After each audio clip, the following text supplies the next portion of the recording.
आप देख रहे हैं सुदर्शन न्यूज।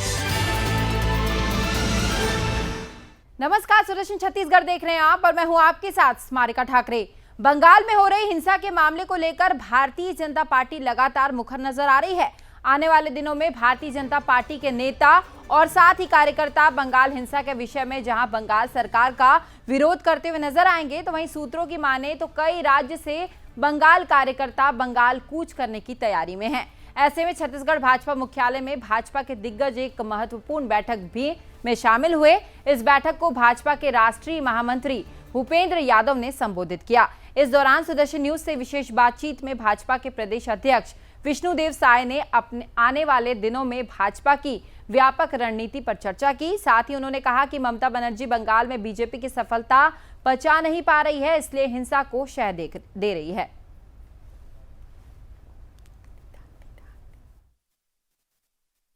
पूरे देश में लगातार बंगाल हिंसा को लेकर के कई तरह की खबरें आती रही और ये देखा गया कि बीजेपी कार्यकर्ताओं को लगातार हिंसा का शिकार जो है टीएमसी कार्यकर्ता कैसे करते रहे। ऐसे में कहीं ना कहीं बीजेपी आने वाले दिनों में बड़ी रणनीति बना रही है और खास तौर पे बंगाल के जो बीजेपी कार्यकर्ता हैं उनके मनोबल को ऊंचा करने का काम भारतीय जनता पार्टी अब लगातार करने वाली है। मेरे साथ बीजेपी अध्यक्ष विष्णुदेव साय जी हैं। लगातार प्लानिंग हो रही है और कहीं ना कहीं हमने देखा कि बंगाल में जिस तरह का लगातार आतंक मचाया गया, सही मायनों में कहें, क्या आगे प्लानिंग बीजेपी की है कि कार्यकर्ताओं का जो मनोबल है उसको ऊंचा रखा जा सके और क्या आप लोग की रणनीति रहेगी?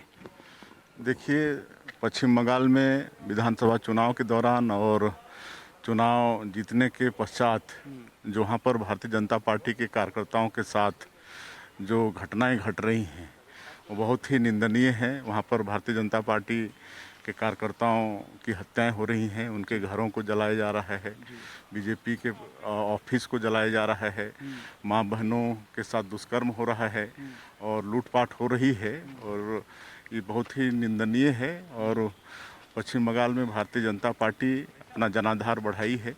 पिछले विधानसभा चुनाव में मात्र 3 विधानसभा सीट थी, अभी 77 सीट में आ गए हैं।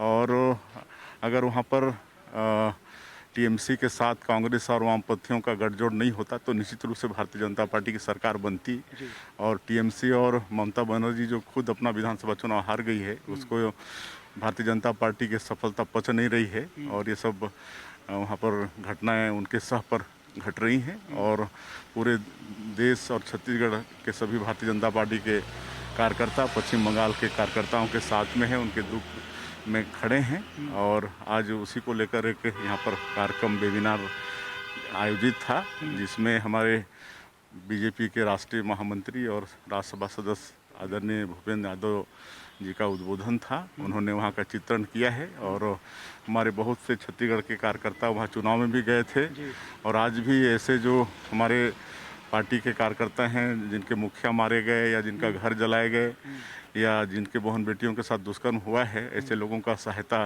करना चाहते हैं, उनके लिए आगे आ रहे हैं। और निश्चित रूप से छत्तीसगढ़ के हम सभी कार्यकर्ता उनके दुख के समय में खड़े हैं और जो भी सहयोग होगा करेंगे। साय जी, जो कार्यकर्ता झंडा लेकर चलता है पार्टी का, उसको लगातार मारा गया, हिंसा लगातार होती रही, महिलाओं का बलात्कार तक हुआ, तो क्या बीजेपी आगे आने वाले दिनों में कुछ करने की प्लानिंग कर रही है बंगाल में ताकि जो मनोबल है खासतौर पर कार्यकर्ताओं का जिस तरह से कम होता नजर आ रहा था उसको लगातार बढ़ाया जा सके? नहीं, देखिए, वहाँ पर हमारे राष्ट्रीय अध्यक्ष जी वहाँ पर गए हैं और पीड़ित परिवार से मिले भी हैं और भी हमारे नेता गए हैं। राज्यपाल महोदय वो खुद जो लोग मरे हैं उनके घर में जा रहे हैं, संवेदना प्रकट कर रहे हैं और लोकतांत्रिक रूप से भारतीय जनता पार्टी लोगों की लड़ाई वहाँ पर लड़ रही है और जो भी आवश्यक होगा वो भारतीय जनता पार्टी करेगी। एक आखिरी सवाल है, जिस तरह से हमने देखा कि बंगाल में राज्यपाल के काफिले पर पथराव किया गया, जो तस्वीरें निकलकर सामने आई पूरे बंगाल से, वो कई तरह के सवाल खड़ा करती है, खासतौर पे जिस तरह से हिंसा लगातार हुई। क्या ऐसा दृश्य कभी दिखा था पूरे भारत के इतिहास में या फिर आने वाले दिनों में ऐसी घटनाएं पुनरावृत्ति ना करे इसके लिए बीजेपी क्या करने वाली है? देखिए, इस तरह से कभी मेरे ख्याल से नहीं हुआ था। गवर्नर के मतलब गाड़ी के ऊपर पथराव होता है, भारतीय जनता पार्टी के राष्ट्रीय अध्यक्ष जी के ऊपर पथराव होता है, वहाँ पर जो हमारे किसी के ऊपर पथराव हो, ये टीएमसी है जो जिसको शायद लोकतंत्र पर विश्वास नहीं है। लोकतंत्र की हथियारी ये पार्टी है और इसीलिए ये सब जो इनका कृत्य है उसकी जितनी भी निंदा की जाए कम है। बहुत बहुत धन्यवाद। तो विष्णुदेव साय मानते हैं कि जिस तरह से बीजेपी कार्यकर्ताओं के साथ हिंसा हुई है उसको बर्दाश्त नहीं किया जाएगा और लगातार बीजेपी अपने हर एक कार्यकर्ता के साथ में खड़ी नजर आ रही है। कैमरा पर्सन विश्व प्रकाश पुरेना के साथ योगेश मिश्रा, सुदर्शन न्यूज, रायपुर, छत्तीसगढ़। छत्तीसगढ़ में कोरोना संक्रमण के मामले में लगातार गिरावट जारी है। बीते 24 घंटे में 1792 नए संक्रमित मिले हैं, तो वहीं 3244 मरीज इलाज के बाद ठीक हुए हैं। राज्य में कोरोना रिकवरी दर 95% से ज्यादा है। राज्य में 40 लोगों की मौतें हुई हैं, तो वहीं अब तक 55,175 सैंपलों की जांच हुई है। प्रदेश में पॉजिटिविटी दर 3.2% पहुंची है। अब 31,635 एक्टिव केस हैं। जांजगीर चांपा में सबसे ज्यादा 166 संक्रमित मिले हैं, तो वहीं सबसे कम 8 संक्रमित कबीरधाम जिले में मिले हैं। छत्तीसगढ़ के जांजगीर चांपा जिले के नगरदा थाना क्षेत्र सेंदरी गांव से एक शर्मनाक घटना सामने आई है, जहां घर में काम कर रही महिला के साथ आरोपियों ने घर में घुसकर सामूहिक दुष्कर्म की वारदात को अंजाम दिया। पत्नी को बचाने आए पति के साथ भी मारपीट की गई थी।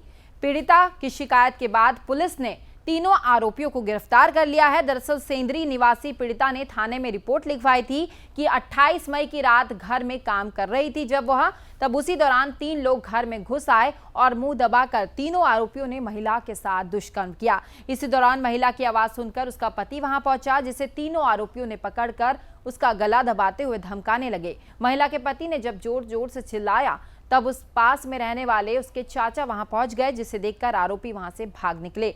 पीड़ित महिला के पति ने तीनों को पहचान लिया।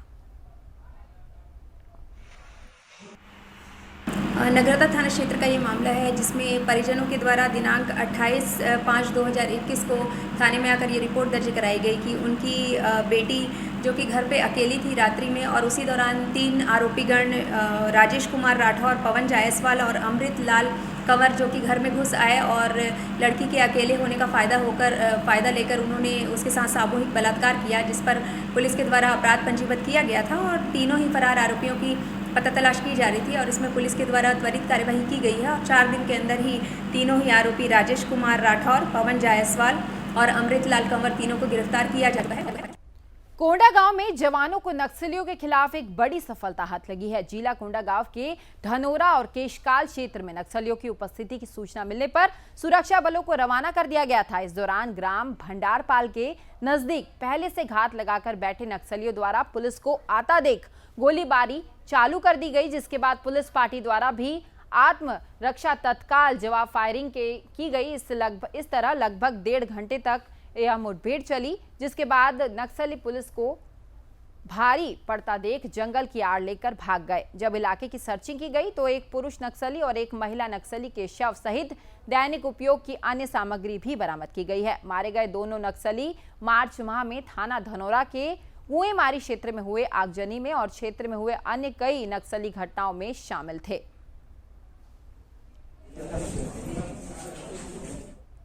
मौसम विभाग ने छत्तीसगढ़ में भारी बारिश की चेतावनी दे दी है। प्रदेश के 10 जिलों के लिए येलो अलर्ट भी जारी कर दिया गया है। मौसम विज्ञानी आर.के. वैश्यव ने इस संबंध में राहत आयुक्त छत्तीसगढ़ शासन को पत्र जारी किया है। उन्होंने आगामी 24 घंटे में गरज चमक के साथ भारी बारिश की चेतावनी भी दी है। उन्होंने कहा कि प्रदेश के राजनांदगांव, कांकेर, कोंडागांव, बस्तर, नारायणपुर, धमतरी, गरियाबंद, बालोद, दुर्ग और साथ ही महासमुंद में 1-2 स्थानों पर गरज चमक के साथ मध्यम से भारी बारिश होने की संभावना है।